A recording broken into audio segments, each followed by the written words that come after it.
Hello champs, welcome to this new video, and in this video we will going to start the most important question series of Indian economy class 12। इससे पहले कि हमने videos में macro economics की series में सारे important questions को discuss कर लिया ईच एंड एवरी चैप्टर, और इस सीरीज में हम along with the answers discuss करेंगे क्या इंपॉर्टेंट क्वेश्चंस हैं इंडियन इकोनॉमी के। बढ़ते हैं पहले क्वेश्चन की तरफ। पहला क्वेश्चन है, name the French traveller who visited India during 17th century and how did he describe India. तो ये बहुत बेसिक क्वेश्चन है, अगर आपको नहीं पता तो कोई प्रॉब्लम नहीं है। इसका आंसर है Bernier was the French traveller who visited India 17th century, और उसने इंडिया को कहा richer than Egypt. Question number 2 है, name the cotton textile which has its origin in Bengal by which other name it is known. तो ये हमारा Indian economy का पहले चैप्टर में बताया गया है, इसको कहते हैं डक्का मसलिन। ये एक टाइप ऑफ कॉटन टेक्सटाइल है, उसकी ओरिजिन है बंगाल में, और इसको हम कहते हैं मलमल और शाही मलमल, मलमल खास भी कहते हैं।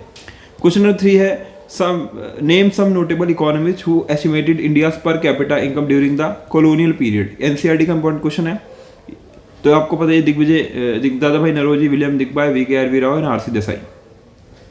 Question number 4, why is the Indian economy refer to as agricultural economy on the eve of independence. ऐसा क्यों है, हमने उसको एग्रीकल्चर इकोनॉमी क्यों कहा है? बिकॉज उसकी 70 to 75% पॉपुलेशन डिपेंडेंट थी एग्रीकल्चर पे, उसका लाइवलीहुड वहीं से आता था डायरेक्टली और इनडायरेक्टली। क्वेश्चन नंबर 5 है, what is the meaning of subsistence farming. तो ये एक ऐसी फॉर्म ऑफ फार्मिंग है जहाँ पे एग्रीकल्चरल प्रोड्यूस जो है डायरेक्टली सोल नहीं होता, बट कंजम्पशन के लिए रखा जाता है for the family and provide seeds to the next sowing period.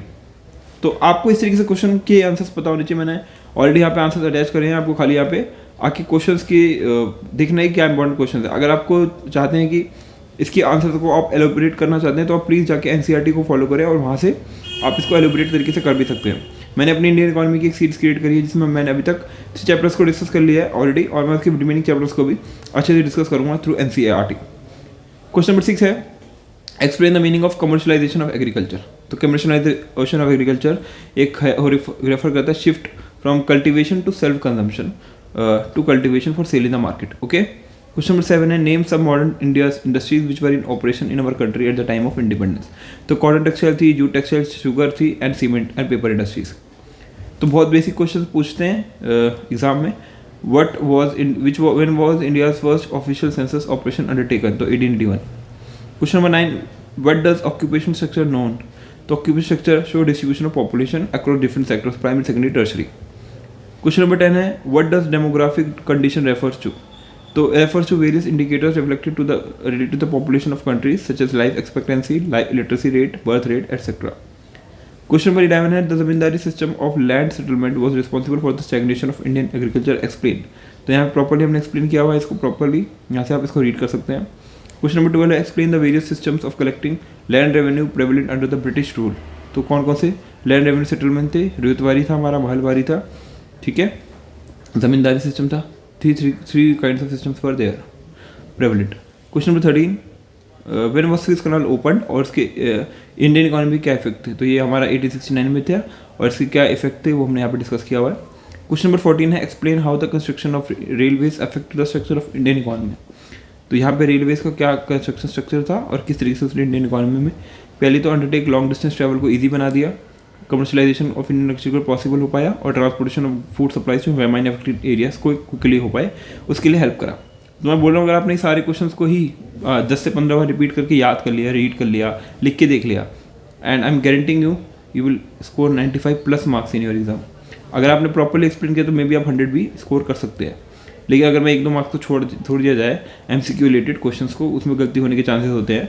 Otherwise अब थ्योरी में कभी भी गलती नहीं होगी अगर आपने प्रॉपरली इसको कर लिया है। इसलिए मैंने आपको आंसर्स भी दे दिए इस क्वेश्चन के।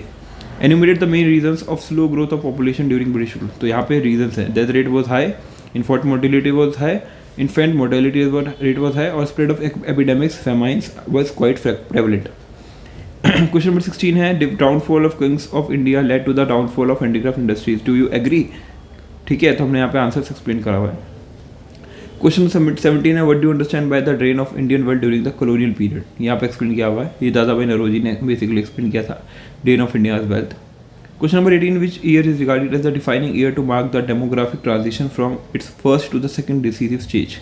ठीक है, ये 1921 से स्टार्ट होता है, और क्या ईयर ऑफ ग्रेट डिवाइड भी कहते हैं इसको, और बेसिकली हमने यहाँ प्रॉपर्ली एक्सप्लेन किया हुआ है। क्वेश्चन नंबर 19 है, indicate the volume of direction of trade at the time of independence. ठीक है, मैंने बताया किस तरीके से डायरेक्शन ऑफ ट्रेड होता था, आप यहाँ से इसको रीड कर सकते हैं। क्वेश्चन नंबर 20 है briefly discuss the pattern of industrial development on the eve of independence. ये प्रॉपर्ली अपने आंसर्स के साथ इसको एक्सप्लेन कर रखा है, ठीक है, आपको खाली यहाँ से रीड करना है और याद करना है अच्छे से। क्वेश्चन नंबर 21 है explain the composition of foreign trade at the time of independence. क्या था फॉरेन ट्रेड? तो foreign trade typically colonial pattern पे था, बेस था, ठीक है, और ये इंटरेस्ट जो सब करते थे वो ब्रिटिशर्स का करते थे। इंडियन एक्सपोर्ट करता था रॉ मटेरियल्स को, और इंडिया जो है फिनिश्ड गुड्स का मार्केट था for the Britain. India was reducing to being a source of food for the British as a supplier of materials for British industries and a market for finished products. Okay. Question number 22 है what was the focus of economic policies pursued by the colonial government in India और what impacts of these policies? ये properly हमने explain किया है, बहुत short में answers दिए मैंने ताकि आप easily इसको remember कर पाएँ। What was the twofold motive behind the systematic deindustrialization affected by the British in pre-independent India? So यहाँ पे properly हमने explain किया है क्यों, क्या reason था इसका। क्वेश्चन नंबर 24 है what objective did British intend to achieve through their policies of infrastructure development in India. ये इसका आंसर है, ठीक है। मैं आंसर आपके साथ डिस्कस इसलिए नहीं कर रहा हूँ बिकॉज आपने ऑलरेडी इसको पढ़ रखा होगा। हमारा काम है यहाँ पे मोस्ट इंपॉर्टेंट क्वेश्चंस को अलॉन्ग विद आंसर्स आपके साथ प्रोवाइड करना, और इसको आपको खुद ही करना है, अदरवाइज ये वीडियो बहुत ज़्यादा लंबा हो जाएगा और फिर आप डीमोटिवेट हो जाएंगे वीडियो देखने के लिए। क्वेश्चन नंबर 25 है explain the important features of international trade during the British rule. ठीक है, सो इसी तरीके से मैंने आपके साथ 25 क्वेश्चन डिस्कस करे, इसी तरीके से मैंने देखिए सारे क्वेश्चंस के आंसर्स आपके साथ यहाँ लिख रखे हैं, और इसको मैं अपने एक लिंक के थ्रू अपने डिस्क्रिप्शन में अटैच कर दूंगा। आपको जाना है वहाँ से डाउनलोड करना है अलॉन्ग विद द आंसर्स, ठीक है। बट एक चीज़ आपको ध्यान रखनी है कि आपको पहले चैनल को सब्सक्राइब करना होगा, लाइक करना होगा, उसके बाद ही वो लिंक ओपन होगा, अदरवाइज वो लिंक ओपन नहीं होगा, कोई प्रॉब्लम क्रिएट करेगा। तो आप पहले चैनल को सब्सक्राइब करिएगा, उसके बाद आप जाके सीधा लिंक पे क्लिक कीजिए, नोट्स को डाउनलोड कीजिए और अच्छे से आप आंसर्स को पढ़िए और अपने एग्जाम्स में यूज़ कीजिए। अब मल्टीपल चॉइस क्वेश्चन की तरफ बढ़ते हैं, ठीक है।